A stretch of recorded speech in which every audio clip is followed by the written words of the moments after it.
زدني علما رب زدني علما। প্রিয় শিক্ষার্থী বন্ধুরা, আমি আজকে অনলাইন ক্লাসে বিটগড় রাধানাথ উচ্চ বিদ্যালয়ের পক্ষে বিল্লাল হুসাইন, সহকারী শিক্ষক, বিটগড় রাধানাথ উচ্চ বিদ্যালয়, তোমাদের নবম দশম শ্রেণীর জন্য আমি চতুর্থ অধ্যায়ের সূচক এর নিয়মাবলী নিয়ে আলোচনা করব। সূচক হলো সংখ্যার শক্তি প্রকাশক ছোট অঙ্ক বা অক্ষরটিকে সূচক বলা হয়। আর সূচকের শাব্দিক অর্থ হচ্ছে শক্তি। তো আবার যদি বলো শক্তি কি, শক্তি হচ্ছে একটি সংখ্যাকে যতবার গুণ করা হবে ওই সংখ্যার ততবার গুণফল হচ্ছে সংখ্যার শক্তি। এখন আমরা সূচক অঙ্ক করতে যে নিয়মগুলো দরকার এই নিয়মগুলো একটু বলবো। আমি হোয়াইট বোর্ডে লিখে রাখছি সূচক এর নিয়মাবলী। প্রিয় শিক্ষার্থীরা, সূচক করতে গেলে এই নিয়মগুলো আমার জানা দরকার। 4.1 এর মধ্যে আমি কতগুলো নিয়ম তুলছি তোমরা একটু খেয়াল করো। 1 নম্বর নিয়ম হচ্ছে a to the power m into a to the power n সমান, যদি এরকম ভিত্তি মিল থাকে, চিহ্ন যদি গুণ থাকে, তাহলে পাওয়ারগুলো যোগ হবে। ভিত্তি মিলে গেছে, a to the power m into a to the power n, তাহলে a আর এখানে a দুটোটার ভিত্তি মিলে গেছে, এজন্য আমরা ভিত্তি একটা লিখব, যেটা সহজ ভাষায় বলতে পারি কমন। আর গুণ থাকার জন্য যোগ। ঠিক একইভাবে 2 নম্বর নিয়মে যদি ভাগ থাকে, ভিত্তি মিলে গেছে, এজন্য একটা আমি লিখছি এ ভিত্তি, আর ভাগের জন্য বিয়োগ, পাওয়ারটা বিয়োগ হবে। গুণের সময় পাওয়ার যোগ হয়, ভাগের সময় পাওয়ার বিয়োগ হয়। যদি ব্র্যাকেটের মধ্যে ভিত্তি একটা থাকে আর পাওয়ার থাকে আলাদা ব্র্যাকেটের মাধ্যমে, তাহলে পাওয়ার সরাসরি গুণ হবে এম এন। আর যদি ভিত্তি ভিন্ন থাকে, পাওয়ার একটা থাকে, তাহলে ভিত্তিটা আলাদাভাবে আমরা দিয়ে দিব, a to the power m এবং b to the power m। আর এখানে a to the power 0 এর মান 1, আর ভাগ আকারে থাকলে a to the power a by b whole to the power m, a by b whole to the power m। যদি এরকম ভিত্তির মধ্যে ভাগ থাকে আর পাওয়ার যদি একটা থাকে, তাহলে আমরা পাওয়ারটাকে আলাদা করে দিয়ে দিব a to the power m by b to the power m। এবং কোনো ক্ষেত্রে যদি সমীকরণের উভয় পাশে ভিত্তি মিল থাকে, তাহলে পাওয়ারগুলো সমান হবে। তাহলে এখানে n সমান m হবে ভিত্তি মিলে গেলে। ঠিক অনুরূপভাবে যদি পাওয়ার মিলে যায়, ভিত্তি না মিলে, তাহলে এরকম হবে a to the power n সমান b to the power n। পাওয়ার মিলে গেছে, তাহলে ভিত্তিগুলো সমান হবে, a সমান b। আমরা জানি অঙ্ক করতে গেলে আবার এরকম রুটের মান থাকবে, তাহলে রুট a, এখানে রুটের মান হাফ, তাহলে a to the power half. একইভাবে থার্ড রুট a, তাহলে থার্ড রুটের মান হবে 1/3, a to the power 1/3। nth root a এর মান হবে a to the power 1/n। mth root আবার যদি ভিতরে পাওয়ার থাকে, তাহলে এটা হবে n/m, a to the power n/m। আর যে কোনো সংখ্যার রুট করলে এটার মান থাকে, আর 0 রুট করলে 0 হয়। আর nতম রুট যদি আমরা করি, তাহলে এটার মানও 0 হবে। এখানে a ইনভার্স থাকলে ইনভার্স মানে বিপরীত, a ইনভার্স মানে 1/a। এখানে a ইনভার্স 2 এর মানে 1/a²। এখানে a ইনভার্স n, এখানে এটা হবে 1/a to the power n। প্রিয় শিক্ষার্থীরা, এখানে যে নিয়মগুলো আছে এই নিয়মের সাহায্যে আমি 4.1 এর অঙ্কগুলো করব। 4.1 এর অঙ্কগুলো করব। প্রিয় শিক্ষার্থী বন্ধুরা, আমরা এখন সূচকের নিয়মাবলী আলোচনা করছি। আমরা এখন 4.1 এর অনুশীলনের অঙ্ক করব। 4.1 অনু 4.1 এর মধ্যে 1 নাম্বার অঙ্ক 1 থেকে 8 হচ্ছে সরল করো। আমরা আজকে সরল অংশ নিয়ে আলোচনা করব। 7 cube into 7 inverse 3 by 3 into 3 inverse 4। প্রিয় শিক্ষার্থীবৃন্দরা, এখানে অঙ্কটা করার সময় আমরা অনেকগুলো নিয়ম করতে পারি। এর মধ্যে একটা নিয়ম হচ্ছে ইনভার্সের, যে নিয়মটা আমরা একটু সূত্র ব্যবহার করছিলাম, যে 7 কিউব ইনভার্স মানে বিপরীত ছিল, তাহলে 7 কিউব।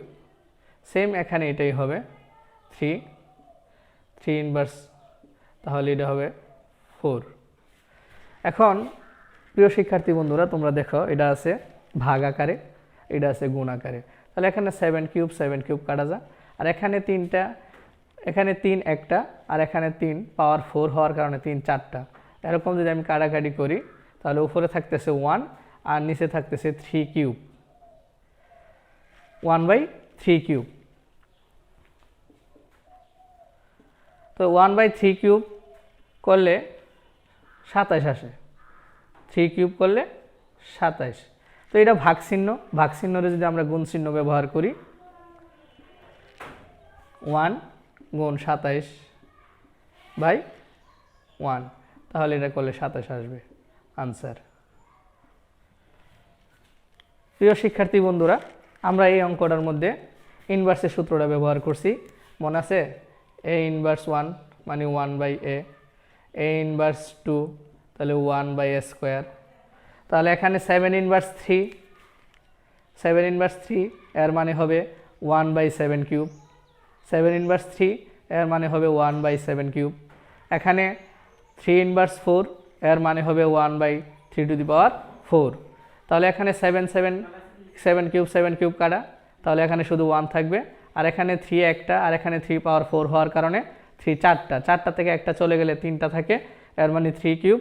আর 3 কিউবের মানে হচ্ছে 1/27, 3 কিউবের করলে 27 হয়, আর উপরে আছে 1। আর এখানে ভাগ চিহ্ন থাকার কারণে আমরা গুণ চিহ্ন ব্যবহার করছি। ভাগ চিহ্নের অংশের পরে নিচে যে অংশটা থাকে, এটাকে যদি আমরা গুণ চিহ্ন ব্যবহার করি তাহলে চিহ্ন পরিবর্তন হয়, আর এর মানে হচ্ছে 27, ওকে 27, আর 1 দ্বারা ভাগ করলে এটা 27ই হয়। 1 নম্বর অঙ্কের আমাদের সমাধান শেষ।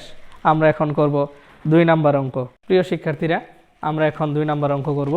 2 নম্বর অঙ্কটা ছিল 3√7² ইন্টু 3√7, আর ভাই ছিল √7। প্রিয় শিক্ষার্থীরা, আমরা এই অঙ্ক করার আগে নিয়মের মধ্যে লিখছিলাম 3√a, এটার মান ছিল a⁻1/3। আমরা এরকম আরেকটা নিয়ম লিখছি, তো ওই নিয়ম অনুসারে আমরা এখন অঙ্কটা করব। তো এখানে 7 স্কোয়ার যেহেতু আছে, আমরা একটা নিয়ম লিখছিলাম যে m√a⁴n এর মানে ছিল a⁴n/m। এই নিয়ম অনুসারে আমরা যদি লিখি তাহলে এটা হবে 2/3 ইন্টু থার্ড রুটের মান হচ্ছে 1/3, রুটের মান হচ্ছে হাফ। প্রিয় শিক্ষার্থী বন্ধুরা, আমরা এরকম আরেকটা নিয়ম বলছিলাম যে a⁴m a⁴n সমান, এরকম যদি হয় ভিত্তি মিলে গেলে m+n গুণের সময় প্লাস হয়। তাহলে ভিত্তি যেহেতু মিলে গেছে, তাহলে এখানে ভিত্তি একটা হবে, আর গুণের জন্য পাওয়ার 2টা যোগ হবে, তাহলে এখানে m আর এখানে n, পাওয়ার যোগ হলে m+n। আর ভাগ থাকলে বলছিলাম বিয়োগ, এর মানে এখানে সব ভিত্তি মিলে গেছে, তাহলে আমরা লিখতে পারি 2/3, গুণের জন্য প্লাস 1/3, ভাগের জন্য বিয়োগ 1/2। এখন আমরা যেই পাওয়ারগুলো আছে পাওয়ারগুলো লসাগু করব। পাওয়ারগুলো লসাগু হবে 6, তাহলে 3 দ্বারা ভাগ করলে 2 2 দোকানে 4, প্লাস 3 দ্বারা ভাগ করলে 2 2 ওকে 2। যদি আমি 2 দ্বারা ভাগ করি 6কে, তাহলে হবে 3 3 দোকানে 6, 3 3 ওকে 3। উপরের যোগ বিয়োগ যদি আমি সরল করি, সরল করলে আসবে উপরে আসবে 4 2 6, 6 থেকে 3 গেলে 3, নিচে থাকবে 6। এটা আসবে আমার এই অংশের সরলের মান। পরে এখানে যদি আমি কাটাকাটি করি 3 দোকানে 6, তাহলে 3 ওকে 3, তাহলে হাফ আসছে। 3 ওকে 3, 3 দোকানে 6। এখন আমরা এই হাফের জন্য মান শিখছি রুট, তাহলে এখন আমরা লিখবো এখানে √7। প্রিয় শিক্ষার্থী বন্ধুরা, আমরা 2 নম্বর অঙ্ক যেটা করছি, যে নিয়মগুলো বলছি, এই নিয়মগুলো তোমরা মনে রাখলে অঙ্কগুলো করা সহজ। এখানে আমরা অঙ্কটা করছি। এখন সর্বশেষ যেটা 7 পাওয়ার হাফ, হাফকে আমরা রুট করতে পারি, এটা আমরা নিয়মের মধ্যে লিখে রাখছিলাম। তাহলে 2 নম্বর অঙ্ক আমাদের সমাধান শেষ। প্রিয় শিক্ষার্থী বন্ধুরা, আমরা এখন 3 4 5 একসাথে তুলে নিছি, কারণ 3 4 5 নিয়মগুলো প্রায় এক বললে না, মানে আসলেই এক।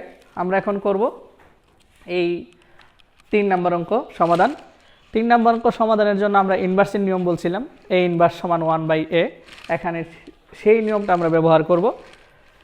তো সমাধানের জন্য আমরা লিখব, প্রিয় শিক্ষার্থীরা, ইনভার্স মানে বিপরীত। তাহলে এখানে ইনভার্স 1/2 প্লাস 5 ইনভার্স মানে হবে 1/5 হোল ইনভার্স 1। এখন লসাগু হচ্ছে হর থাকলে লসাগু করতে হবে। এখানে 2 আর এখানে 5, লসাগু হবে 10। 2 দ্বারা ভাগ করলে 5, 2 দ্বারা ভাগ করলে 5 দ্বারা যদি ভাগ করি 5 দোকানে 10, 2 ওকে 2। প্রিয় শিক্ষার্থী বন্ধুরা, এই লসাগুটা যদি আমরা ভালো পারি তাহলে অঙ্ক করা সহজ হয়ে যাবে। 2 এবং 5 এর লসাগু হচ্ছে 10। আর এখানে 2 দ্বারা ভাগ করলে 5 ওকে 5 প্লাস 5 দ্বারা যদি 10কে ভাগ করি তাহলে 2 ওকে 2 হোল ইনভার্স 1। এখানে 5 দিয়ে যোগ করলে 7, 5 + 2 7, 10 হোল ইনভার্স 1। ইনভার্স মানে হচ্ছে বিপরীত, আমরা এখন বিপরীত করলে পারি। তাহলে উপরে হবে 10, নিচে হবে 7। ইনভার্স মানে বিপরীত, মানে উল্টায় যাবে, নিচেরটা উপরে, উপরেরটা নিচে। আনসার। প্রিয় শিক্ষার্থী বন্ধুরা, আমরা এখন এই নিয়মে 4 নম্বর অঙ্কটা করব বইয়ের। 4 নম্বর অঙ্কের মধ্যে ইনভার্স দেওয়া আছে, তাহলে ইনভার্স মানে বিপরীত। এখানে 2a ইনভার্স, শুধু এর উপরে ইনভার্স আসছে, এর মানে 2/a প্লাস b এর উপরে ইনভার্স, এর মানে b নিচে যাবে, তাহলে 3 উপরে থাকতেছে, তাহলে 3/b হোল ইনভার্স 1। এখন লসাগু হবে ab, হর থাকলে লসাগু করতে হয়, তাহলে ab হবে লসাগু, তাহলে ab। এখানে হর দ্বারা ভাগ, লব দ্বারা গুণ, তাহলে হবে 2b, a ভাগ করলে b থাকবে, তাহলে 2b। হর দ্বারা ভাগ করলে b চলে যাবে, তাহলে থাকবে a দ্বারা 3 গুণ করলে 3a হোল ইনভার্স 1। প্রিয় শিক্ষার্থীরা, আমরা এখানে বলছিলাম ইনভার্স মানে বিপরীত, মানে উপরেরটা নিচে, নিচেরটা উপরে। এখানে সেম হবে ab/2b প্লাস 3a। এটা আমার এখানে সমাধান শেষ। প্রিয় শিক্ষার্থীরা, আমরা যে নিয়ম ব্যবহার করছি এই নিয়মে এখানে আমরা সমাধান করতে পারি 5 নম্বর অঙ্ক। 5 নম্বর অঙ্কের মধ্যে ইনভার্সের কথা বলছি, ইনভার্স থাকলে বিপরীত, উপরে থাকলে নিচে, নিচে থাকলে উপরে। এখানে b উর্ফে ইনভার্স, এর মানে b নিচে চলে যাবে, আর a উর্ফে ইনভার্স, a উপরে চলে যাবে। তাহলে ফলাফল দাঁড়াবে a² × a², নিচের ইনভার্স থাকার কারণে উপরে চলে আসছে, আর উপরের যে ইনভার্স b এর উপরে, এজন্য b নিচে চলে যাবে। আর এখানে আরেকটা b আগে থেকেই ছিল। এখানে a² তো আছে, নিচের ইনভার্স থাকার কারণে a² উপরে চলে আসছে, আর এখানে b আগে একটা আছে, আর এখানে b ইনভার্স থাকার কারণে নিচে চলে আসছে, হোল ইনভার্স 2, ইনভার্স নাই সরি, হোল স্কোয়ার। তাহলে এখানে যদি করি তাহলে এটা হবে a⁴, আর নিচে হবে b², b গুণ b² আর a² গুণ করলে a⁴, আর হচ্ছে হোল স্কোয়ার। এখন পাওয়ারগুলো গুণ হবে, তাহলে a⁴, আর এটা হবে b⁴। আনসার। প্রিয় শিক্ষার্থী বন্ধুরা, তোমাদের যদি সমস্যা থাকে তাহলে আমাকে অবশ্যই বলবে, আমি সমস্যাগুলো সমাধান করে দিব, কমেন্টের মাধ্যমে জানাবে।